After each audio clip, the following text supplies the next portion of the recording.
Merhaba arkadaşlar, ben geldim. Sizinle bugün öksürük kesici tarif paylaşacağız. Annemin bir tarifi. Mandalinaları burada ikiye bölüyor. Tabii bunu da sobanın üstünde yapacağız.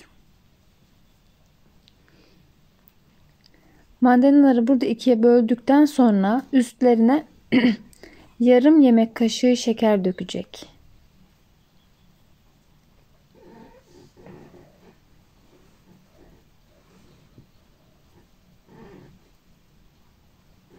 Ve bu sistem denenmiş ve onaylanmış. Daha önce annem yapmış.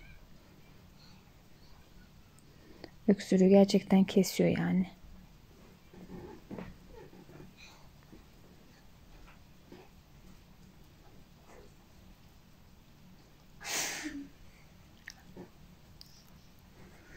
Şimdi şekerlerimizi koyuyoruz.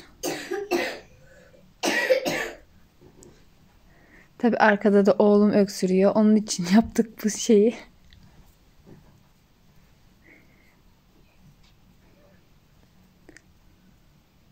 Bakalım bir deneyelim.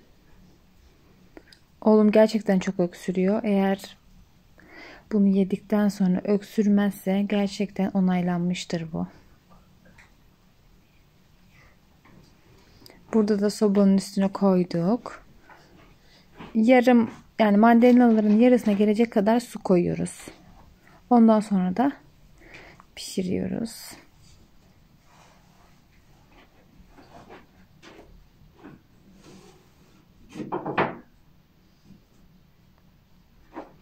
Bakın fokur fokur kaynıyor şu an. 15 dakika kaynadıktan sonra alabilirsiniz, yiyebilirsiniz. Afiyet olsun.